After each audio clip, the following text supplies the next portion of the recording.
राधे राधे दर्शकों, कैसे हैं आप सब? सब स्वस्थ होंगे, समृद्ध होंगे, सुखी होंगे, इसी मंगल कामना के साथ चलिए करते हैं आज की वीडियो की शुरुआत। सबसे पहले ये बताइए, कार्तिक कैसा रहा? सब अच्छे से संपूर्ण हुआ? सब कार्य अच्छे से हुए जैसे जैसे आपको बताए थे? खैर, कार्तिक संपूर्ण हो चुका है। अब नया महीना यानी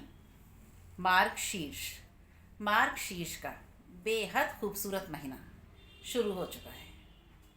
मार्गशीर्ष यानी देखिए, ये महीना पूर्णतया भगवान श्री कृष्ण को समर्पित है। इस महीने को हम अगहन के महीने के नाम से भी जानते हैं। भगवान श्री कृष्ण के साथ ये माता लक्ष्मी को भी समर्पित है और इस पूरे महीने तुलसी जी की पूजा भी होती है। माँ तुलसा की भी पूजा पूरे मास होती है। अब इस महीने गंगा, यमुना, नर्मदा इत्यादि नदियों में स्नान का विशेष महत्व है। इसके साथ ही दान, देखिए सर्दियाँ शुरू हो चुकी हैं। अन्न वस्त्र के साथ गरम कपड़ों का दान, कंबल का दान, गरम शॉल का दान बेहद महत्वपूर्ण है। गरम चीज़ों का दान बेहद महत्वपूर्ण है इस पूरे मास। दीपदान भी बेहद महत्वपूर्ण है। आप किसी भी नदी में स्नान करें वो भी बहुत पुण्यकारी है, पुण्य लाभ देने वाला है।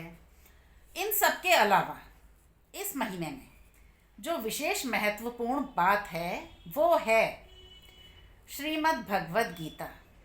श्रीमद् भगवद गीता का पढ़ना, श्रीमद् भगवद गीता खुद भी पढ़ना और दूसरों को भी सुनाना।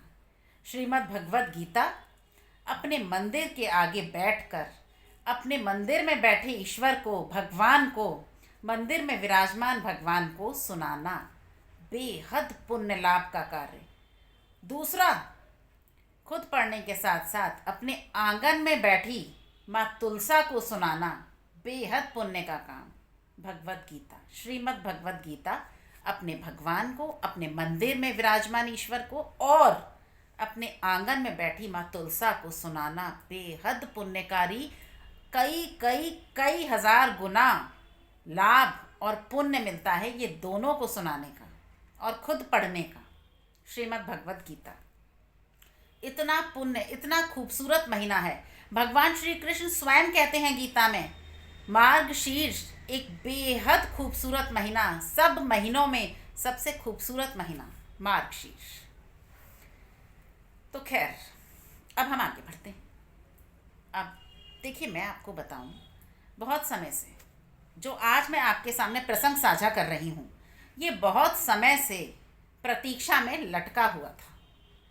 जब से कार्तिक चल रहा था हम रोज़ कार्तिक के विषय पे बात कर रहे थे, चर्चाएं कर रहे थे, इतना समय ही नहीं बच रहा था। आज अब समय मिला है, थोड़ी सी राहत मिली है, तो मैं आपके आगे आज इस प्रसंग को रख रही हूँ। किसी ने बहुत दूर से ये मुझे भेजा है, बहुत पहले, बहुत, मैंने बताया ना, बहुत दीर्घकाल से प्रतीक्षा में था ये प्रसंग। आज आप लोगों के सामने उपस्थित हुई हूँ इस प्रसंग को प्रस्तुत करने के लिए।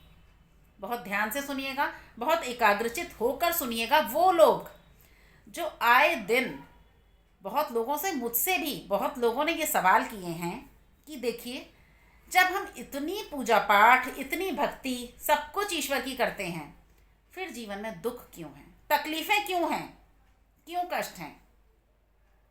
इसी का जवाब मैं इस प्रसंग के माध्यम से आप लोगों को दे रही हूँ। देखिए, एक गांव की बात है। गांव में एक व्यक्ति रहता था। उसके पास मात्र एक गैया थी। एक गैया जो केवल दिन में एक बार दूध देती थी। एक बार दूध देती थी। वो उस दूध को आसपास के गांवों में, लेकिन देखिए, वो दूध इतना देती थी कि वो अमुक व्यक्ति उसे आसपास के समस्त गांवों में वितरित करता था और पूरे वितरण के बाद भी उसके पास दूध शेष बच जाता था। और उस व्यक्ति की जीविका का मात्र वही साधन था। वो गांव में ही, गांव के ही पास, गांव के बाहर एक छोटी सी झोपड़ी में रहता था। नितांत अकेला, कोई परिवार नहीं था। वह स्वयं अकेला अपना जीवन यापन कर रहा था। जीविका का बेहद छोटा साधन था उसकी एकमात्र गैया और वो। अब उसका एक नियम था। जब वो सुबह दूध वितरित करने के लिए जाता था उसे आते आते अपने गंतव्य पर वापस लौटते लौटते संध्या हो जाती थी, संध्या काल। लेकिन इतना दूध वितरण के बाद भी दूध काफ़ी शेष बच जाता था। इतना दूध बचता था तो वो बचा हुआ दूध जब वापस लेकर आता था तो गांव में मौजूद जो ज़रूरतमंद बच्चे थे वो उन सब में उसको निःशुल्क वितरित कर दिया करता था, उन सब बच्चों में दे दिया करता था। अब बच्चों को उसकी आदत हो गई थी और उसको बच्चों की आदत हो चुकी थी। बरस महीनों क्या वर्षों हो गए थे उसके इस नियम को। कभी वो खाली हाथ लौटता ही नहीं था। बच्चों को दूध अब वो दूध बच्चों के भाग्य का होने लगा था। बच्चों के निमित्त से वो दूध बचता ही बचता था, चाहे कितना भी वितरण वो कर ले। बच्चे उसके आने से पहले ही उसकी प्रतीक्षा में बैठ जाया करते थे, उसकी उस छोटी सी झोपड़ी के बाहर। एक रोज़ की बात है, प्रतिदिन की तरह उस दिन भी वह दूध लेकर निकला वितरण के लिए। संध्या हो गई वापस आते आते।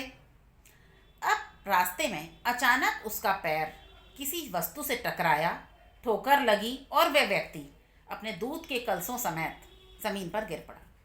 गिरते ही सारा दूध फैल गया, दोनों कलसे लुढ़क गए, पूर्णतया खाली हो गए, उनमें मात्र शेष कुछ भी नहीं बचा।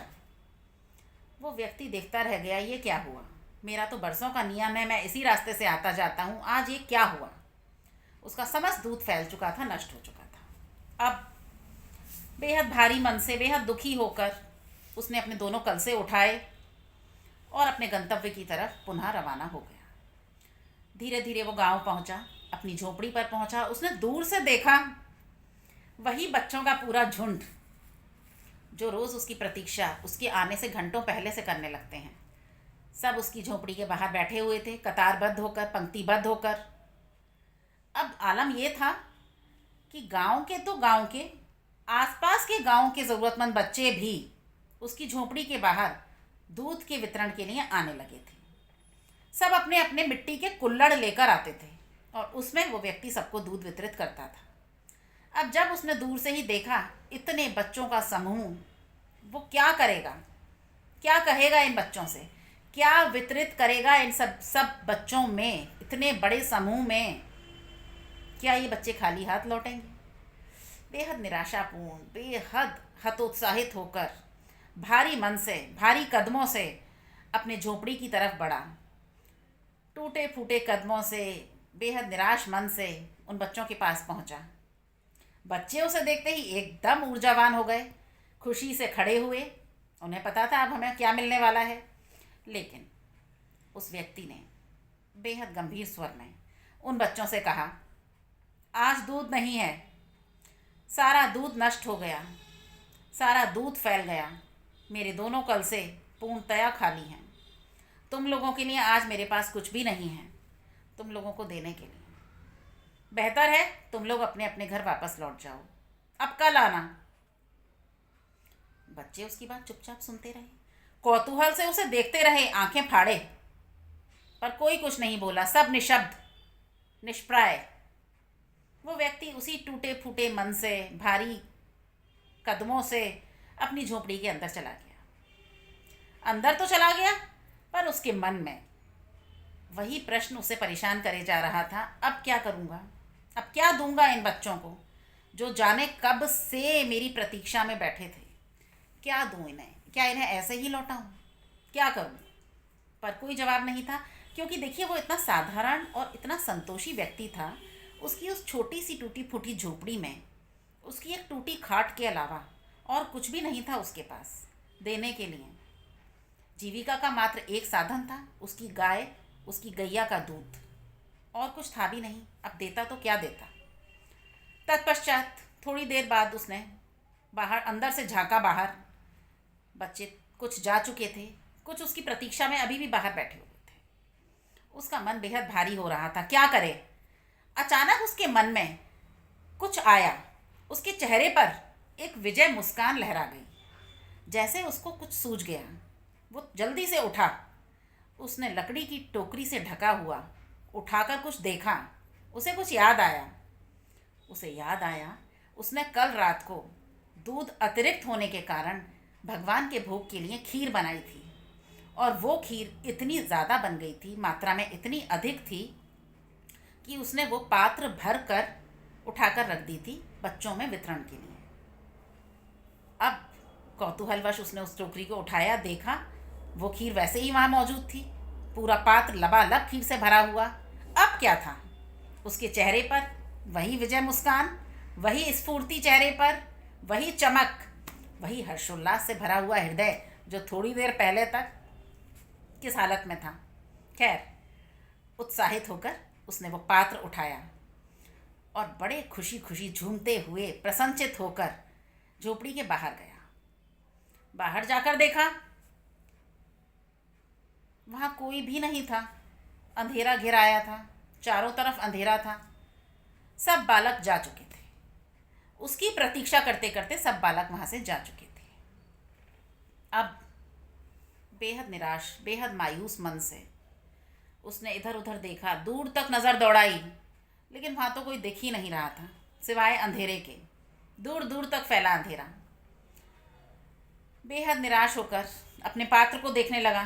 क्या करूँगा इसका, इतनी खीर का जो बच्चों के लिए सोचा था दे दूँगा, सब बच्चों में वितरित हो जाती, बच्चे कम से कम खाली तो नहीं लौटते। तभी पीछे से किसी ने उसका कुर्ता खींचा छोटे छोटे हाथों से। व्यक्ति ने कौतूहलवश पीछे मुड़कर देखा। पीछे एक 6-7 वर्षीय बालक, छोटा सा बालक उसकी ओर देख रहा था, उसका कुर्ता खींच रहा था, उसका ध्यान अपनी ओर आकर्षित कर रहा था। उस व्यक्ति ने पूछा, क्यों रे, तू अभी तक नहीं गया? तेरे सब साथी तो चले गए, इतना अंधेरा घिराया है, तू किसकी प्रतीक्षा में खड़ा है? तब वो बच्चा बोला, आपकी, मैं आप ही की प्रतीक्षा कर रहा था। मुझे आशा थी कि आप बाहर ज़रूर आएंगे और आपके भंडारे में मेरे लिए ज़रूर कुछ होगा जो ज़रूर आप मुझे देंगे। मैं यहाँ से खाली हाथ नहीं लौटूंगा, मुझे अवश्य ही कुछ ना कुछ आपके दरवाजे से मिलेगा। मेरा ये मिट्टी का कुल्हड़ खाली नहीं रहेगा, मेरा ये पात्र यहाँ से मैं भरकर ही ले जाऊंगा। इतना छोटा बालक, इतनी कम उम्र, और बातें इतनी प्रगाढ़, इतनी बड़ी बड़ी बातें। वो व्यक्ति बोला, जितना तू छोटा है आयु में, तेरी बातें उतनी ही बड़ी हैं। खैर, ऐसा कर, मैं तो सबके वितरण के लिए ये खीर लाया था। दूध तो नहीं है आज, पर खीर मिली है मुझे जो मैंने कल बनाई थी, तू ले ले। उस बच्चे ने अपना कुल्हड़ बढ़ाया। तब उस व्यक्ति ने कहा, रहने दे रे, अपना कुल्हड़ रहने दे, ये इतनी खीर है, ये संपूर्ण पात्र तू ही रख ले। वो सब तो जा चुके हैं, उन सब के हिस्से की भी तू ही रख ले। तू खा लेना आराम से और अपने घर ले जा, तेरे घर के लोग भी खा लेंगे।